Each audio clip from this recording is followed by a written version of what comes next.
आप देख रहे हैं सुदर्शन न्यूज।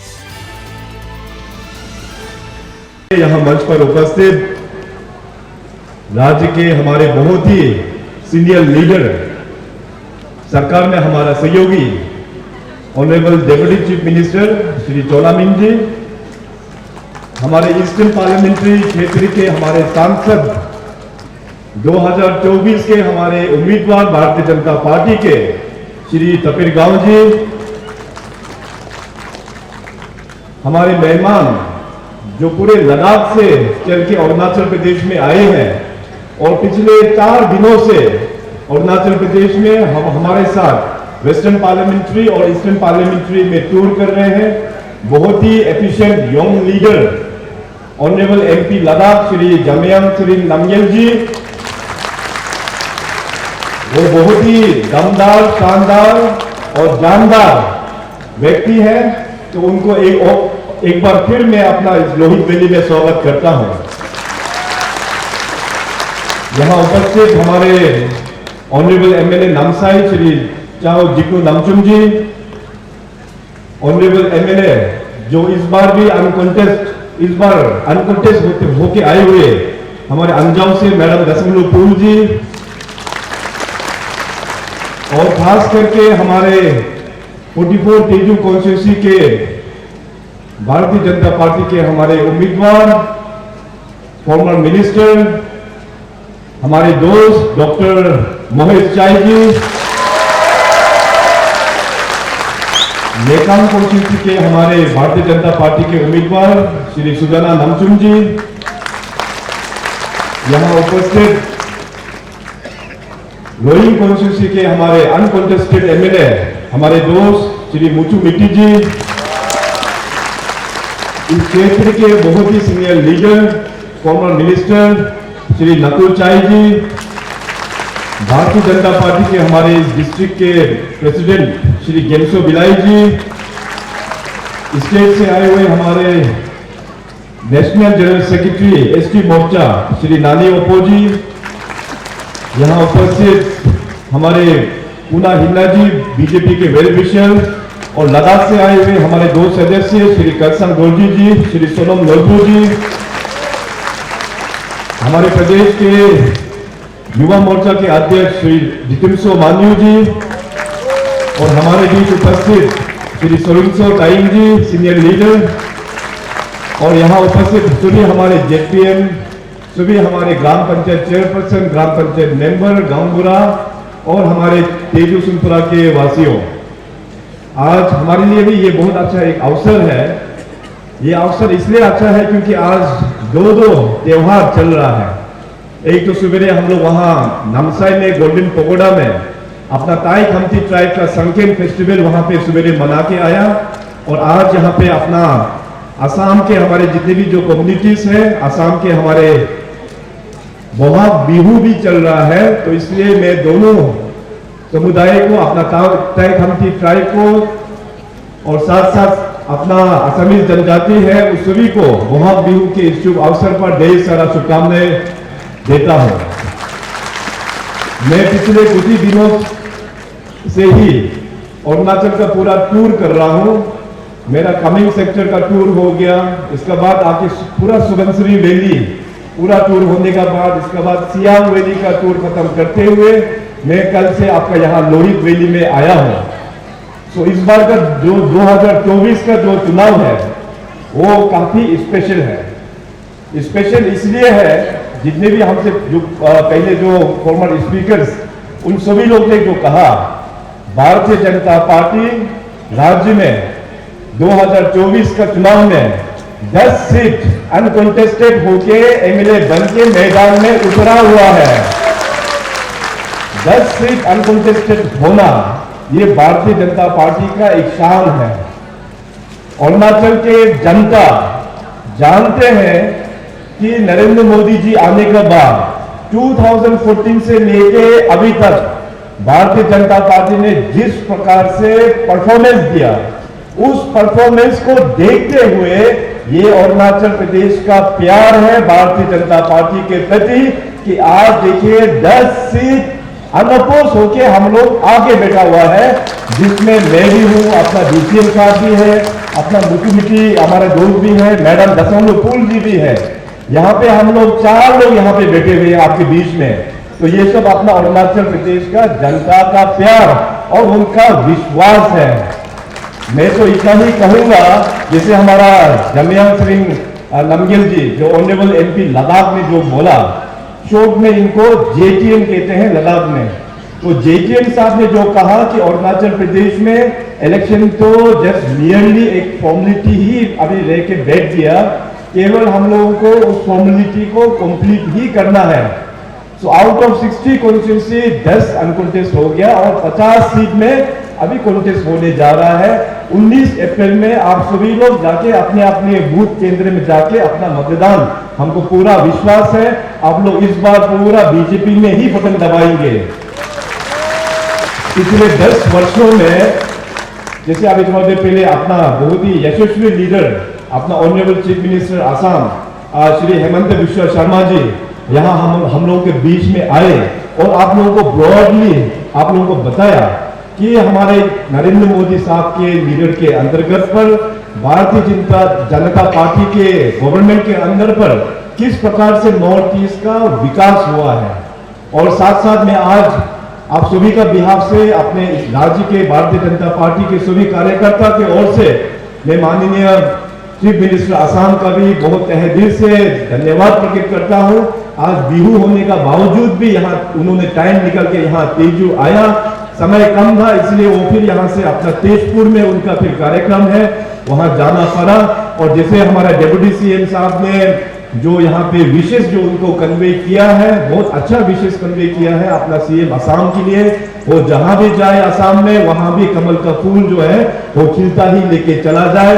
और हमारे ओर से भी पूरे अरुणाचल के जनता की ओर से अपना भारतीय जनता पार्टी असम यूनिट और अपना हेमंत बिश्वा शर्मा जी को इस बार के लोकसभा चुनाव में 14 का 14, 14 का 14 पूरा अपना BJP का विजय हो, हम सभी को ओर से बेस्ट विशेष अरुणाचल से हम कन्वे करते हैं।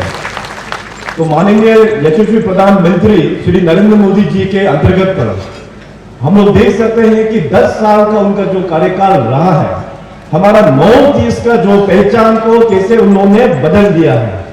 आज यहाँ पे तेजू में आज इस सभा में देश के कोने कोने से लोग यहाँ पे आए हुए हैं और खास करके हमारा असम के लोग हैं यहाँ पे और अपना तेजू सुनपुरा के अपने मिश्मी ट्राइब्स लोग यहाँ पे बसे हुए हैं।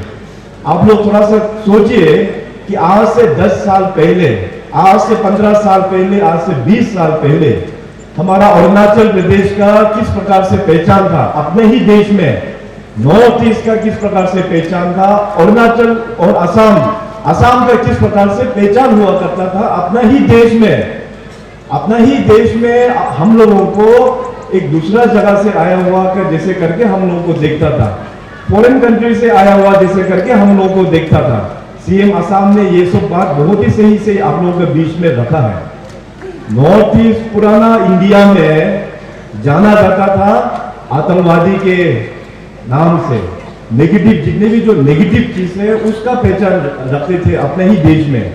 मेट्रोपॉलिटन सिटीज में चाहे दिल्ली, मुंबई, कलकत्ता या मद्रास, वहां के लोग नॉर्थ ईस्ट को जानता था तो सिर्फ नेगेटिव चीजों में, आतंकवाद इंसर्जेंसी के कारण से जाना जाता था, नॉर्थ ईस्ट में डेवलपमेंट नहीं होने का कारण से जाना जाता था, नॉर्थ ईस्ट में कांग्रेस गवर्नमेंट जो इतना लंबे समय तक दिल्ली में बैठा, 60 इयर्स कांग्रेस ने रूल किया और नॉर्थ ईस्ट में भी लगभग उतना ही समय कांग्रेस ने ही रूल किया। दिल्ली में बैठा हुआ कांग्रेस का लीडर्स लोग हमारा नॉर्थ ईस्ट को एक करप्ट सिस्टम बना दिया। तो पुराना इंडिया में जाना जाता था नॉर्थ ईस्ट को करप्शन को लेके, बनतोड़ को लेके। और आज देखिए 2014 के बाद में नरेंद्र मोदी जी आने के बाद नॉर्थ ईस्ट को अभी उसका पैरामीटर पूरा चेंज कर दिया है। नॉर्थ ईस्ट का शक्ति को उन्होंने दिखा दिया है अपने देशवासियों को। आज देखिए नया भारत का पहचान है नॉर्थ ईस्ट, एक डेवलपमेंट में स्पीड से चलने वाला एक नॉर्थ ईस्ट उभर के आया है। नॉर्थ ईस्ट में इंसर्जेंसी लगभग अभी खत्म हो चुका है। नॉर्थ ईस्ट में बंद कल्चर पूरा खत्म हो चुका है, नॉर्थ ईस्ट में करप्शन पूरा खत्म हो चुका है। ये नया भारत और नया नॉर्थ ईस्ट का पहचान बनाया तो केवल ही केवल नरेंद्र मोदी साहब ने ही बनाया है। नरेंद्र मोदी साहब प्रधानमंत्री 2014 में बना, उससे पहले वो गुजरात के मुख्यमंत्री रहे करीबन 12 साल, और उससे पहले आप सभी लोग जानते होंगे कि वो भारतीय जनता पार्टी का एक साधारण कार्यकर्ता के रूप में नॉर्थ ईस्ट को उन्होंने पूरा ट्रेवल किया हुआ है, पूरा टूर कर चुके हैं एक ऐसे बीजेपी कार्यकर्ता का हिसाब से, चप्पल पहन के, झोला पहन के, स्टेट ट्रांसपोर्ट का बस में बैठकर। इसीलिए माननीय प्रधानमंत्री जी को हमारा नॉर्थ ईस्ट का चैलेंज के बारे में उसको पता है, प्रॉब्लम्स के बारे में उसको पता है, और साथ साथ नॉर्थ ईस्ट का शक्ति के बारे में भी उनको पता है। जैसे ही वो 2014 में प्रधानमंत्री बने, नॉर्थ ईस्ट को लेके उनका पहला स्टेटमेंट जो उन्होंने यही कहा, ये देश तभी आगे बढ़ेगा जब अपना नॉर्थ ईस्ट आगे बढ़ेगा। ये हम लोगों के लिए बहुत बड़ा स्टेटमेंट उन्होंने दिया है 2014 में। और साथ साथ उन्होंने जितने भी अपना यूनियन कैबिनेट मिनिस्टर्स, उन लोगों को क्लियर कट इंस्ट्रक्शंस दिया, डायरेक्शंस दिया, 15 दिन के अंतर्गत कोई ना कोई यूनियन मिनिस्टर्स नॉर्थ ईस्ट में जाके टूर करना चाहिए। अपने अपने डिपार्टमेंट्स का जो भी इश्यूज है वो उन राज्यों में जाके प्रॉब्लम को आइडेंटिफाई करना है और उसको सोल्व करके वापस फिर दिल्ली आना है। तो इस प्रकार से 2014 से लेके अभी तक कुल मिला के यूनियन मिनिस्टर्स का जो टूर हुआ नॉर्थ ईस्ट में, 600 बार से भी अधिक, 600 more than 600 times union ministers का विजिट नॉर्थ ईस्ट और अरुणाचल प्रदेश में इतना टाइम्स वो लोग आया। देश में कई सारा प्रधानमंत्री रह चुके हैं। ये देश आजाद हुआ 1947 से लेके 2013 तक जितने भी प्रधानमंत्री रह चुके हैं, अगर उन सभी प्रधानमंत्री का नॉर्थ ईस्ट का अगर टूर का सब टोटल किया जाए, सब प्लस किया जाए, अकेला नरेंद्र मोदी जी का बराबर तक भी नहीं पहुंचेंगे। More than 60 times Narendra Modi साहब ने नॉर्थ ईस्ट को ट्रेवल किया हुआ है। अभी थोड़ा देर पहले आप लोग ने सुना अपना हेमंत जी का स्पीच में, बाहर के अपने यहाँ पे राज्यों में भी जब वो टूर में जाते हैं, जैसे साउथ इंडिया जाते हैं या नॉर्थ इंडिया भी जब टूर में जाते हैं, वहां का मुख्यमंत्री लोगों को पूछते हैं अपना नॉर्थ ईस्ट के बारे में, कितने लोग अपने राज्य में नॉर्थ ईस्ट का लोग काम कर रहे हैं, उनके साथ में आपका परिचय, इसके बाद मीटिंग होता है कि नहीं होता है। इस प्रकार से प्यार मोदी साहब नॉर्थ ईस्ट और अरुणाचल को करते हैं। और खास करके अरुणाचल प्रदेश, नॉर्थ ईस्ट का भी नॉर्थ ईस्ट राज्य अरुणाचल प्रदेश है। पॉलिटिकली देखिए हमारे पास केवल सिर्फ 2 ही सांसद है, 2 ही लोकसभा सीट है। पार्लियामेंट में आप सब लोग जानते हैं कि Lok Sabha seat total 543 Lok Sabha seat है। 543 में 2 लोकसभा सीट कंपेयर किया जाए तो कुछ भी नहीं है, पॉलिटिकली वो नंबर काउंट में भी नहीं आएगा। मगर अरुणाचल प्रदेश को जिस प्रकार से मोदी साहब प्यार करते हैं, पिछले महीना आप सब लोग ने देखा, मार्च 9 तारीख को माननीय मोदी साहब प्रधानमंत्री जी ईटानगर में आए। ईटानगर में आने के बाद नॉर्थ ईस्ट का जितने भी जो बड़े बड़े प्रोजेक्ट्स हैं उसको फाउंडेशन एंड इनोवेशन वहां से किया गया ईटानगर से। कुल मिला के 55,000 करोड़ नॉर्थ ईस्ट को डेडिकेट किया उन्होंने, और उस 55,000 करोड़ में से अपना अकेला राज्य अरुणाचल प्रदेश के लिए 41,000 करोड़ अरुणाचल के लिए ही है। अभी आने वाला दिनों में भी नॉर्थ ईस्ट को डेवलप करने के लिए, अरुणाचल प्रदेश को खास करके अरुणाचल प्रदेश को डेवलपमेंट करने के लिए मोदी जी का बहुत ही बड़ा प्लान, प्रोग्राम अभी हम लोग मिलकर बना रहा है। तो इसीलिए 2024 का ये इलेक्शन हम सब के लिए स्पेशल है। स्पेशल इसलिए भी है क्योंकि पिछले 10 वर्षों में मोदी साहब ने जिस प्रकार से अरुणाचल प्रदेश में जो काम उन्होंने किया, आज देखिए हमारा अरुणाचल प्रदेश का trans Arunachal highway Tawang district जो सबसे वेस्टर्न मोस्ट डिस्ट्रिक्ट है, भूटान और तिब्बत से बॉर्डर करते हैं, वहां से आते हुए पूरे हमारा म्यांमार बॉर्डर लोंगडिंग डिस्ट्रिक्ट तक करीबन 1800 किलोमीटर ट्रांस अरुणाचल हाईवे, इस हाईवे को कंप्लीट किया तो नरेंद्र मोदी जी के आशीर्वाद से, भारतीय जनता पार्टी का सरकार ने ही तो कंप्लीट करके डेडिकेट किया अपने जनता को। थोड़ा देर पहले अपने सीनियर लीडर टोनामिन साहब ने भी इस सर्किट रोड्स के बारे में आप लोगों को बताया कि नामसाई से लेके तेजू, तेजू से लेके फिर अन्य जगह, पुराना जमाने में कितना दिन लग जाता था यहाँ से तेजू से नामसाई जाने के लिए, कितना दिन लग जाता था, तेजू से रोइंग और फिर वहां से दाम्बुक एरिया, कितना डिफिकल्ट था हम लोगों का सिचुएशन। आज देखिए नरेंद्र मोदी जी और बीजेपी पार्टी के आशीर्वाद से हमारा अरुणाचल प्रदेश में रोड नेटवर्क कितना अच्छा हो गया है। अभी आने वाला दिनों में ऑलरेडी मोदी सरकार ने अरुणाचल का सबसे बड़ा road project frontier highway 2500 kilometre का नया हाईवे प्रोजेक्ट, इसको भी सैंक्शन करके अपना जनता को दे दिया है। अभी वो टेंडरिंग प्रोसेस में ऑफिशियल फॉर्मेलिटीज हो रहा है। 2500 किलोमीटर एडिशनल रोड हाईवे हो भी। तो इस प्रकार का बड़ा बड़ा विजन मोदी साहब के लीडरशिप पर अरुणाचल को डेवलपमेंट अभी हो रहा है। अभी दूसरा कनेक्टिविटी एयरपोर्ट को देखिए, आपका यही तेजू एयरपोर्ट, तेजू एयरपोर्ट को बनाया तो किस सरकार ने बनाया? मोदी सरकार ने बनाया। किस पॉलिटिकल पार्टी ने बनाया? भारतीय जनता पार्टी, बीजेपी ने बनाया। हमारा पासीघाट को देखिए, वहां पे पूरा एयरपोर्ट तैयार हो गया। अन्य और जितने भी जो एएलजी है, जैसे विजयनगर, मेचुका, टूटिंग, इसके बाद आलो, जीरो, वालोंग, सब जगह में जितने भी जो डिफॉल्ट एडवांस लैंडिंग ग्राउंड था उन सभी को अभी डेवलप करके प्रॉपर लैंडिंग ग्राउंड हम लोग ने बना दिया है। और राज्य का पहला greenfield airport Hollongi airport record 3 साल के अंतर्गत में हम लोग ने बना के अपने जनता को डेडिकेट किया है। तो ये सब काम किस पॉलिटिकल पार्टी ने किया है? भारतीय जनता पार्टी का सरकार ने।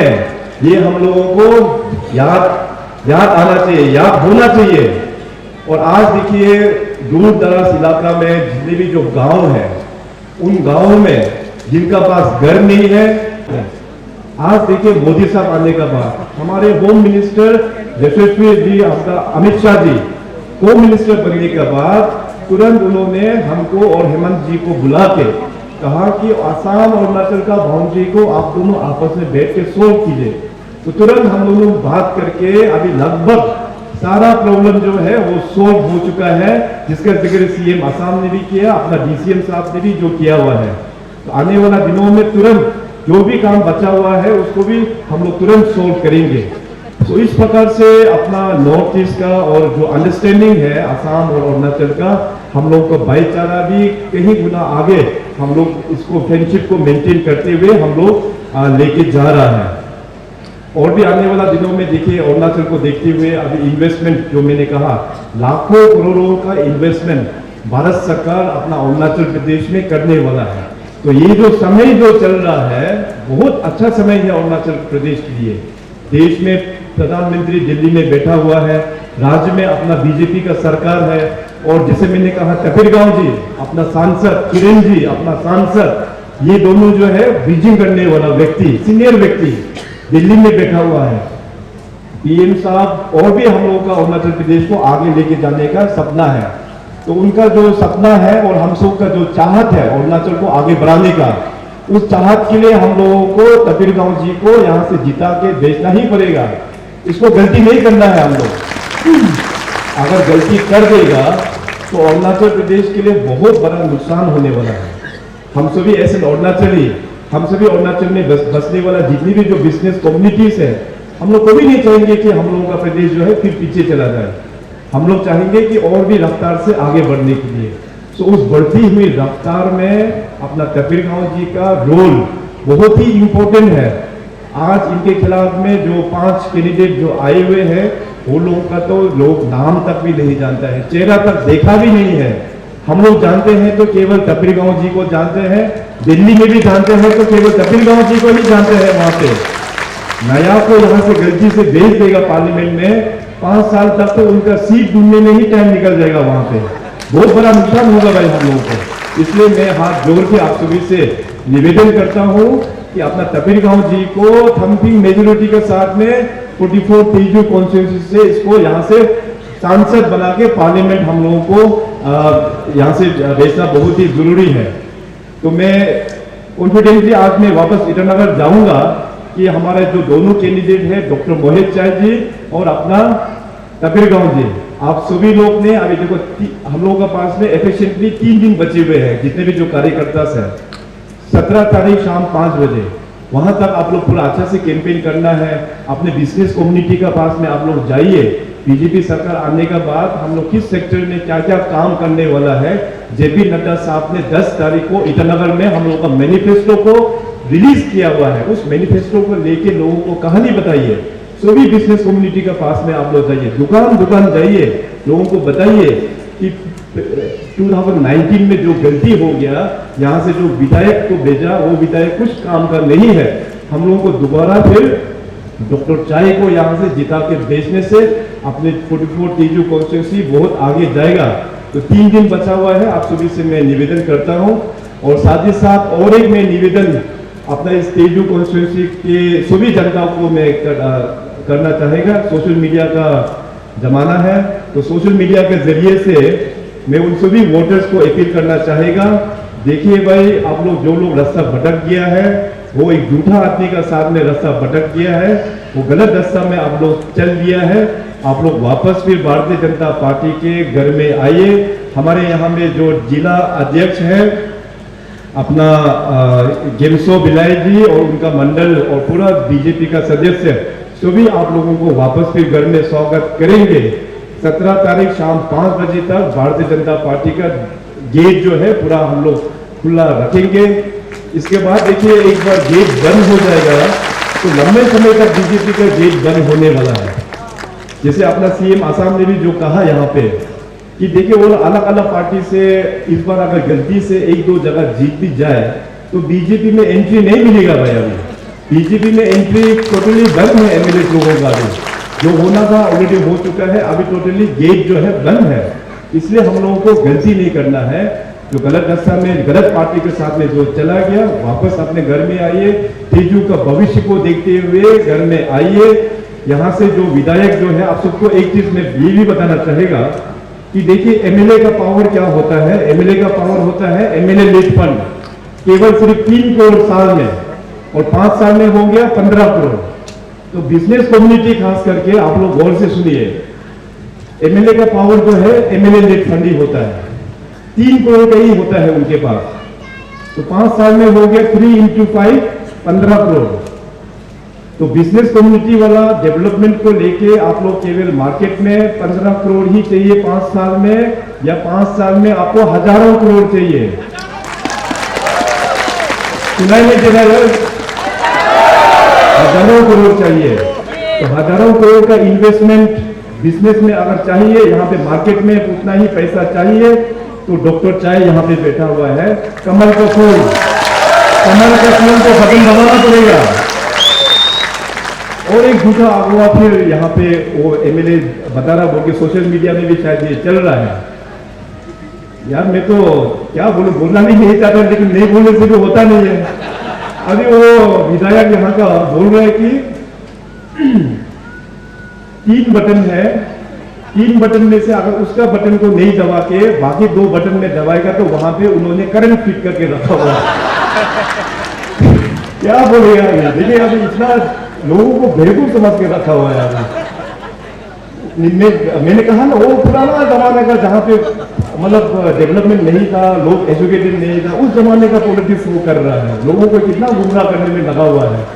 अब आज का मॉडर्न जमाने में वो बोल रहा है कि ईवीएम में उसका बटन को नहीं दबाने से दूसरा 2 बटन में करंट लगा के रखा हुआ है। तो ये शिकायत जो है ऑलरेडी आई थिंक पार्टी के जरिए से इलेक्शन कमीशन में भी चला गया होगा। तो इस प्रकार का आपका फॉर्मल आपका अभी फॉर्मल होने वाला भी है। देखो मुंह से गलती से फॉर्मल निकल गया, जो मेरा मुंह से जो निकल जाता है वो सही भी हो जाता है। तो इसलिए आप लोगों का देखिए इन्वेस्टमेंट सीरियसली मैं बोल रहा हूँ, काफ़ी सारा इन्वेस्टमेंट हमको यहाँ करना है। अपना यहाँ Mishmi area, Tezu area, eastern parliamentary constituency काफ़ी हमको डेवलपमेंट करना है। तो आप लोग का डेवलपमेंट के लिए बीजेपी का साथ दीजिएगा। हमको पता है कि आप सभी का आशीर्वाद तपीरगांव जी का साथ में हमेशा छाया है। इनको यहाँ से रिकॉर्ड मार्जिन से जिता के भेजिएगा। तो मैं आज ईटानगर जा रहा हूँ मन में ये आशा लेते हुए कि 2 जून और 4 जून जो काउंटिंग होगा, तो 2 जून को अपना डॉक्टर मोहित चाय यहाँ से थम्पिंग मेजोरिटी के साथ यहाँ से एमएलए बन के आप लोग भेजेंगे। और इस बार तो तेजू में 2 बार जश्न हम लोगों को मनाना है। 2 बार जश्न। एक तो हो गया 2 जून डॉक्टर चाय एमएलए बन जाएगा, और दूसरा हो गया 4 जून अपना तपीरगांव जी सांसद बन जाएंगे। तो 2 बार इस बार फेस्टिवल ऑफ डेमोक्रेसी में हम लोग जश्न मनाएंगे।